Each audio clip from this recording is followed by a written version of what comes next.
My dear students, today I shall be taking up a topic from your advanced writing skills section. The topic is speech writing.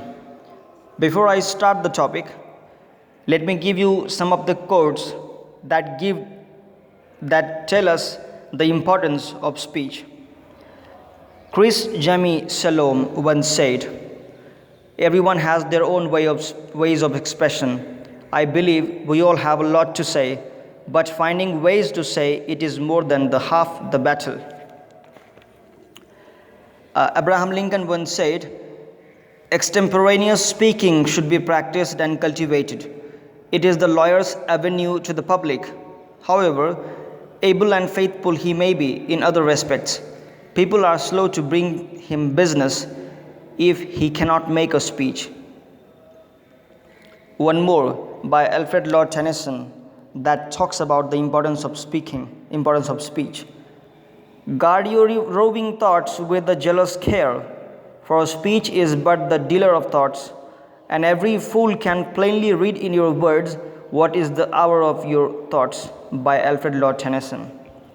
And the last and the very important, articulated by Aristotle, "In making a speech, one must study 3 points. First, the means of producing persuasion. Second, the language. Third, the proper arrangement of the various parts of the speech."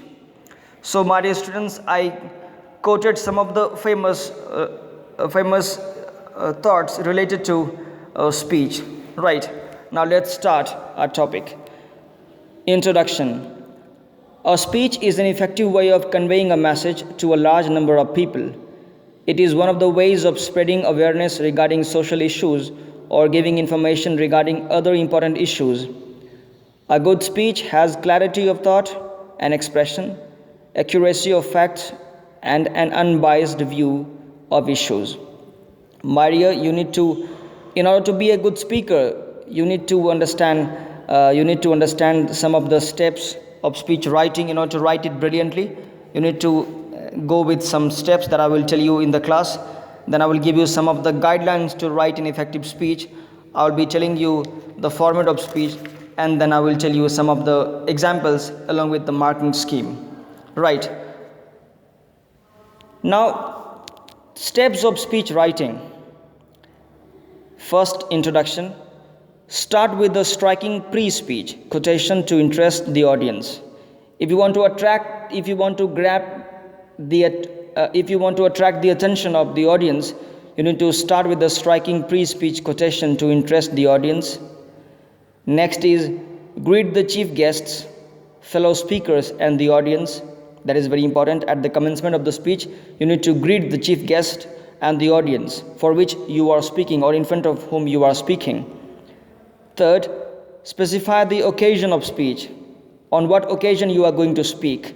You need to specify that occasion.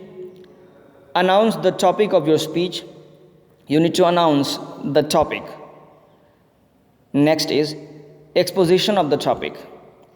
Use first person and second person pronouns. Use rhetorical questions to provoke thinking. Use active voice as well as simple and precise words. No need to use difficult words like flabbergasted for surprised.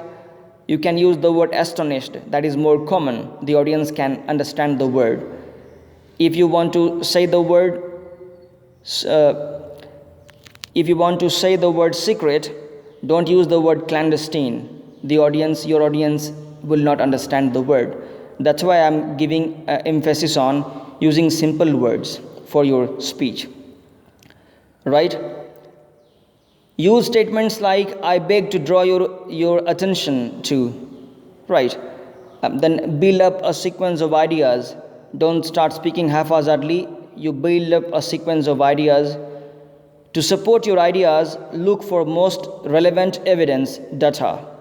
If you want to say something, if you want to support your ideas, take most relevant evidence that will prove your speech, that will prove your ideas, that whatever you have spoken.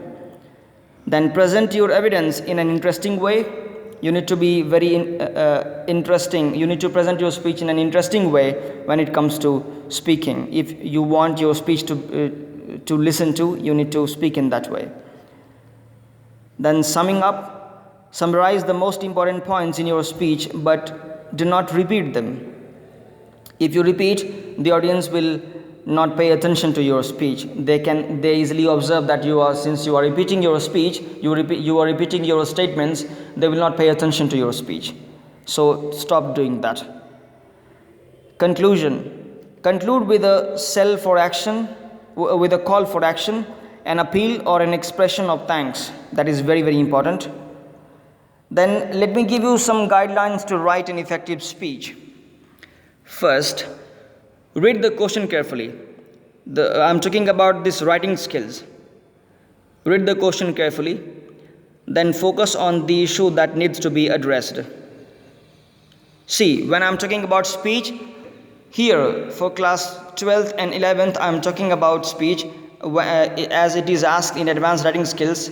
In writing section, you need to write a speech. But generally, when I'm talking about this speech that is coming in writing section, it will help you to speak as well, because speeches are written in order to be spoken in front of people, right? So that is very important thing that you need to understand. Now, guidelines to write an effective speech. First is read the question carefully that I said. Second, focus on the issue that needs to be addressed. You need to focus on the issues that needs to be addressed. Very, very important, pertinent. Third is interpret any data given. Even if data is given, you interpret that. Then use a conversational style of writing. Use a conversational style of writing. Use polite, grammatically accurate language. Then avoid repetition of any fact. As I have already said, you need to avoid any kind of repetition. Once you have articulated any statement, no need to repeat that. If you want to emphasize on that statement, you can say at the concluding, when you are concluding your speech, but don't repeat that many a times while giving your presentation, while speaking. Then let me talk about the format of speech. First, you will give the formal address like respected principal ma'am, teachers, worthy teachers, and my dear friends. In that way, it depends upon the occasion and the audience and the place where you are speaking. So first and the foremost thing is your formal address. Second is proper introduction. I already talked about introduction, that start with a striking pre-speech quotation to interest the audience. Then establishing the context and expression. After establishing the context and expression, speak about the adverse effects and value, then conclude your speech, and then at the end you give a formal thanks. Now, talking about the marking scheme. First, content. If you consider, let us consider that the speech writing is of 10 marks. So first is content. This includes your creativity involved in the presentation of ideas and thoughts. 5 marks. Second, expression. This includes grammatical accuracy, your presentation relevant to the topic. 5 marks. So 5 plus 5, 10 marks.